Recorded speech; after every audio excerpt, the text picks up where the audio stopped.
beautiful, very unassuming squash is known as a kabocha squash, otherwise known as a Japanese squash. It's unbelievably delicious, full of flavor. It's got a very sweet, nutty taste. Tonight I'm making a chickpea kabocha squash coconut curry. We are going to just simply cut this in half, put it to roast. It will then melt in the curry sauce. I'm telling you, I've been making this week after week. It just gets better every time. If you asked me what my favorite winter squash is, it would definitely either be a kabocha squash or a red curry. They're both as good as each other in my opinion. If you can't find a kabocha squash, you could use a red curry squash, you could use a crown prince squash, you could even use a butternut squash, which is a bit more, I'd say, what I describe it is not as dense as a kabocha squash, but it will still do the job. You want a sweet tasting, full of flavor squash for this. We'll be needing some cooked chickpeas. I pressure cooked a big pot up at the beginning of the week, which is super handy. Some full fat coconut milk. I'm using some fresh tomatoes for this. Of course, you could use some tinned tomatoes instead. About to chop this in half, scoop out the seeds, put it to roast. The flavor just comes out even more, so I would really recommend doing this step. It really does make a difference. So you want a steady surface, a steady hand, and you want to ideally be using a sharp knife to cut into the squash.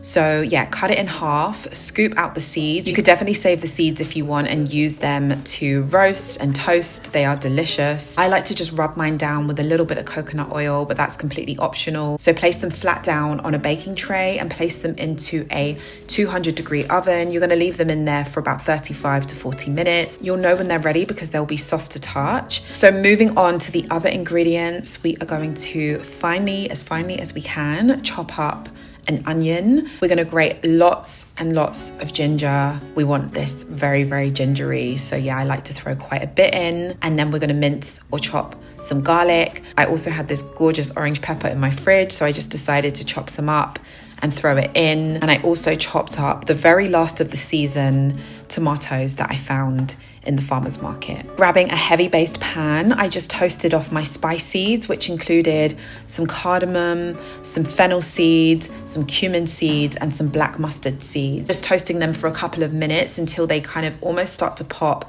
and you'll smell once they start to smell a little bit fragrant. You're gonna place them in a pestle and mortar and just crush them until they kind of just form like a powder.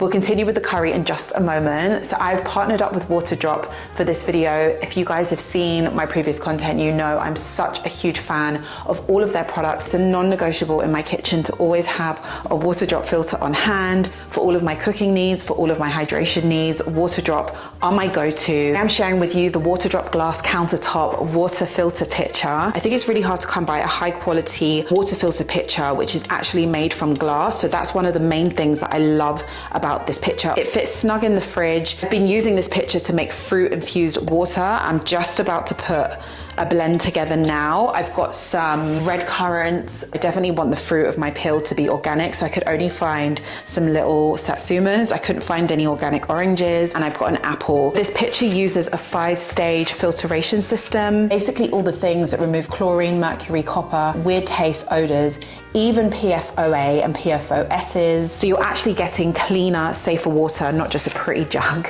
sitting on your countertop.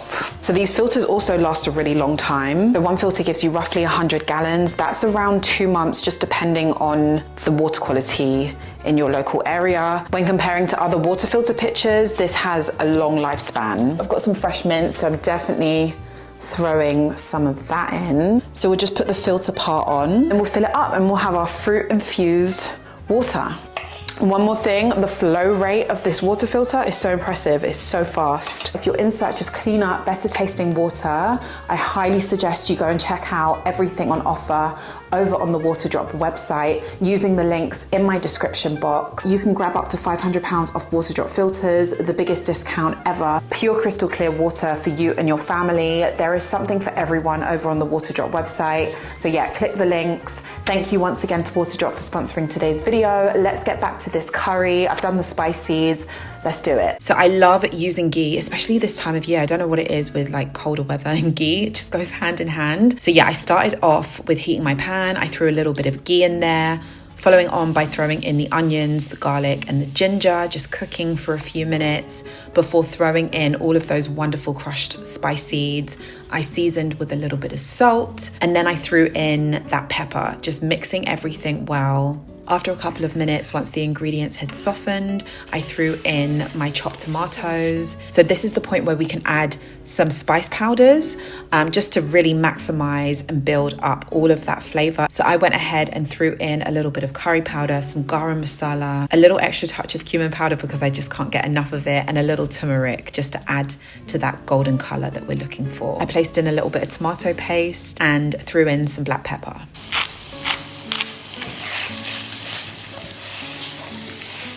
So those are some lime leaves. I was actually looking for some curry leaves, but I couldn't find any. Next step is to throw in the coconut milk, just heating everything gently in the pan. So I pierced a habanero, just throwing that in, just for some extra spice. And I also threw in some thyme because why not? Fresh thyme, the best. Removing the squash from the oven, everything would have sweetened up. It is going to be the most dense, creamy, flavorful squash that you've ever tried. I'm telling you, I'm not just hyping this up. This squash is absolutely delicious. It's the most perfect buttery, earthy, cozy squash ever. Scooping out the flesh from the kabocha squash, we're going to throw it straight into that pan, straight into that curry sauce, and you're going to see it is literally just going to melt in that sauce. I added a touch of water and just stirred that squash into that sauce. Next, it's time to throw in our chickpeas. I just recommend you having a good tasting chickpea, and I say this every time, especially when using beans, because it makes a world of difference. So go ahead and throw in your cooked chickpeas. You can cover the pan, reduce the heat to low, and just let everything cook for around 15 to 20 minutes, checking on it every now and then. And yeah, once cooked, you are going to be left with the most indulgent, velvety, rich, delicious chickpea kabocha squash and coconut curry. I love to finish off any curry I'm having with some fresh coriander. You can finish it off with any fresh herb that you enjoy if coriander is not your thing. This one has been on repeat and it will continue to be on repeat for the rest of these colder months. Make sure you cook up a big batch so you have leftovers for the next day, because when I tell you, this gets even better over time. I went ahead and served up my curry. I served mine with some white basmati rice, some steamed greens, a little bit of sea bass and some plantain. This meal, like I have no words, this meal was great. I loved it. I'm having a really early dinner. I also fancy something very, very light this evening. So when I think of foods that just feel very light for me personally, I often gravitate towards something like fish, maybe having lots of greens with my fish. Last week I whipped up this winter Caesar inspired salmon salad. It was so fantastic. I call it a Caesar inspired salad. It's definitely not a Caesar salad. It just takes kind of elements from a classic Caesar salad and I just kind of put my own spin on it. So I seasoned up my salmon with some salt. I used this seasoning right here, which just has some really simple natural ingredients, which I love. I use it on everything, fish, chicken. Splashed over a little bit of tamari, some olive oil, and some black pepper. These were quite small pieces of salmon, so I whacked them into a 190 degrees Celsius oven for about 10 to 12 minutes. So the kale acts as the base for the salad. I kind of bulked it out with some cabbage also, which I'm sure I have some cabbage today. I threw some sourdough croutons in there. I think I've got some sourdough in my freezer. Let me take it out. And then I can just chop up some croutons, some scraps of a sourdough. Will work perfectly. For me, steaming the kale's fine. If you would prefer to blanch it, then go ahead. I just cannot be dealing with getting ice, making an ice bath for the vegetables, and yeah, I just can't do that today. Just chopping up the kale, totally up to you. If you want to remove the stem of the kale, you can do that. I'm choosing not to. I'm keeping the stem intact. So after about 3 to 4 minutes of steaming, I placed the kale into a large mixing bowl, just setting it aside. I then grabbed a pan and I heated it, swirling in a little bit of olive oil. I threw in some chopped cabbage, a little bit of butter, and some salt, and I just began mixing. I cooked the cabbage for a few minutes until it has softened and become buttery, looking something like this. Again, I just placed it into the large mixing bowl, setting that large mixing bowl aside. So for the dressing, I'm gonna start with some Greek yogurt. I've got a little bit of mayonnaise that I'm going to throw in also. Some Dijon mustard. You need some anchovies. You could use tinned anchovies. I've had this anchovy paste in my cupboards for the longest, so yeah, I'm just about to put it to use for the first time. So a good squeeze of lemon juice. Completely optional. If you want to throw a little bit of minced or finely chopped or grated garlic in there, you can. I am just going to throw the tiniest bit because I don't want it too overpowering. Little touch of miso. I would have put some Worcestershire sauce if I had some. That would be really tasty, but I don't have any. A little bit of olive oil too.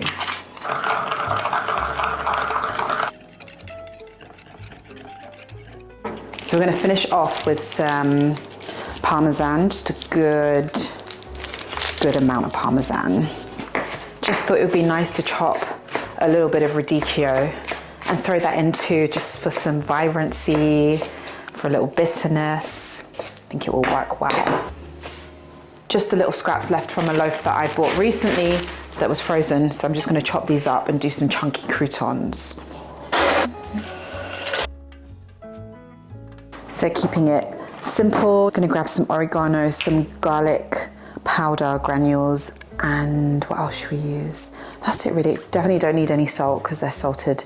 That bread is salted already. So we want to throw our croutons into the oven until they're golden. Once they are golden, we can assemble this salad. So into the large mixing bowl with the kale, the cabbage and the radicchio, you can go ahead and throw in your croutons, plus all of that dressing. So go ahead and give your salad a good mix. You could use your hands, you could use a spoon, just give it a good mix, just making sure that that dressing covers every last bit of that salad. So serving it up, grab a bowl, grab a plate, place on all of those greens and that radicchio, and then place on top that salmon. I like to just break my salmon up and almost just mix it all together. Words cannot describe how good this winter Caesar inspired salmon salad is. I absolutely love this recipe. I think when we think of salads, we think of raw, cold foods, and it doesn't have to be like that at all. We can have warming, cooked, full-bodied salads which taste delicious. That's heavenly. This is a heavenly salad. You know how I sometimes like to roast a whole chicken for my week and just use it for different meals? I did that at the beginning of this week. It's definitely pie weather. It's freezing out there and I just fancy something a little comforting. I've got lots of chicken from the whole chicken that I cooked, which I'll just shred up and throw into the pie. This is just going to be a leek and mushroom chicken pot pie. Very, very simple, not going to complicate anything. I said I've got a leek, but I've kind of got like half of 2 leeks. We need some mushrooms, leeks. I've got a little stalk of celery, an onion and some garlic. Just gonna chop everything. So we're gonna start by chopping up all of our ingredients. I began by slicing up the mushrooms. So I just trimmed the ends and then sliced them. Grabbing my leek, I just chopped it up. With leeks, you want to make sure you are washing them. Don't just wash them and then slice them. You wanna slice them and then wash them thoroughly. I crushed and chopped up some garlic. I finely chopped up some onion, and then I finally chopped up some celery also. Just grab my cast iron pan, which is ideal for this pot pie. I don't know why, but I just don't even use my cast iron pan often anymore, but it comes out, it makes an appearance every now and then, and yeah, I'm definitely gonna be using it for this. So I heated a little butter on like a medium heat, threw it into the pan. I then threw my onions and my garlic in, along with some salt, some pepper, and a bay leaf, just mixing everything well. After a few minutes, when our aromatics start to smell fragrant, I went ahead and threw in that finely chopped celery, just continuing to mix everything. Next step was to throw in the leeks and just sweat everything down, just cooking everything. You know my secret weapon, my secret ingredient is always tamari. So I just splashed a little bit in. I'm also going to splash a little bit in when we throw the mushrooms in, but you'll see that in a sec. Seasoned with a little bit more black pepper. I then threw the mushrooms in. Like I said, threw a little bit more tamari in. It's just habit at this point. Mushrooms and tamari, they just go hand in hand. I literally cannot cook mushrooms without tamari. I then just built a little bit more flavor by throwing in some herbs. I threw in a little herb de Provence and just continued mixing everything. You could definitely splash in a little white wine. That would be really, really good. I just didn't have any. Yeah, we want to create this mushroom sauce. So once the vegetables have cooked down, we're going to do a few little steps. Firstly, we're going to throw in some flour, just mixing everything. Everything will look like it's thickening up, and that's exactly what you want. We're then going to create the actual sauce by throwing in some vegetable stock. You could definitely use some chicken stock. Whatever stock you want to use, you can use. So just for that extra luxurious creamy touch, I went in with some creme fraiche and a touch of Dijon mustard. If you can, add in some Dijon mustard. It makes a world of difference. It's so, so delicious. So like I mentioned, I had a whole roast chicken, so I just shredded some of the chicken meat and I threw the chicken into the sauce, just giving everything a good mix and adjusting the seasoning to how I like it, which means adding in some more black pepper. I've got my shop bought puff pastry that I'm going to just cut into little squares and lay it on top of the pot pie. So rolling out my ready-made puff pastry, I went ahead and I cut some squares. The squares don't have to be a specific size. They can be as small or as large as you want. So just cut them however you want. I then placed the puff pastry squares on. You can do this anyhow. Just kind of work my way around in like a circular motion until I got to the center. I then just cracked an egg in a bowl, whisking it up just to make a little egg wash, just so everything goes extra golden and crispy in the oven. I brushed the pot pie with the egg wash, just making sure every little crevice, every little part was covered, placing it in a 190 degrees Celsius oven for around 35 to 40 minutes. You will know when it's done, that puff pastry would have risen. It will be looking golden, and just to cut into this pot pie is an experience in itself. A pot pie is so simple to throw together. You can get super creative with the filling. I love this chicken, mushroom and leek combination, but obviously you can work it how you want. A proper warming winter cozy comfort meal. So there we have it, a few recipes that I've cooked up for dinner this week. Let me know which one you will be trying out. I really hope these recipes give you a push just to get into your kitchen and cook up something delicious this week. For more of my recipes, you can check out all of my ebooks over on my website. I'll see you very soon in my next video. Bye.